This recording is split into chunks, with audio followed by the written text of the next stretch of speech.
এই লোকটা অনেক নামাজ কালাম পড়তো, খুব নামাজি হিসাবে প্রসিদ্ধ। ভালো করে খেয়াল করেন হাদিসটা, খুব ভালো করে। লোকটা খুব নামাজি কালামি হিসাবে সবার কাছে পরিচিত ছিল।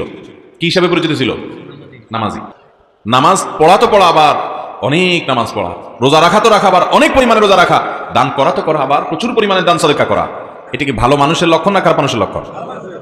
সাহাবায়ে কেরাম বলেন, হে আল্লাহর রাসূল, অনেক নামাজ রোজা অনেক দান সদকা করলেও এই লোকটার একটা অসুবিধা ছিল, যে তার পাশের বাড়ির লোকদের, পাশের ঘরের লোকদের, পাশের ফ্ল্যাটের মানুষদের, পাশের বিল্ডিং এর মানুষদের, প্রতিবেশী যারা ছিল তাদের সাথে তার সম্পর্কটা ভালো ছিল না, তাদেরকে একটু কষ্ট দিত। এই একটা সমস্যা ছিল। এখন এই লোকটার কি হবে? আল্লাহ তাআলা তার নবী সাল্লাল্লাহু আলাইহি ওয়াসাল্লামের কাছে ওহী পাঠান জিবরিলের মাধ্যমে। এই লোকটার পরিণতি কোথায়, তার ঠিকানা কোথায়, এটা আল্লাহ তাআলা নবী সাল্লাল্লাহু আলাইহি ওয়াসাল্লামকে জানিয়ে দিয়েছেন। তিনি বলেছেন, তোমরা যে লোকটাকে বলতেছো অনেক নামাজি, অনেক রোজাদার, লোকটা অনেক দান সাদকা করে, অথচ সে প্রতিবেশীকে কষ্ট দেয়, শুনে রাখো আল্লাহর ফয়সালা হয়েছে তার ব্যাপারে, সে জাহান্নামী। আল্লাহু আকবার।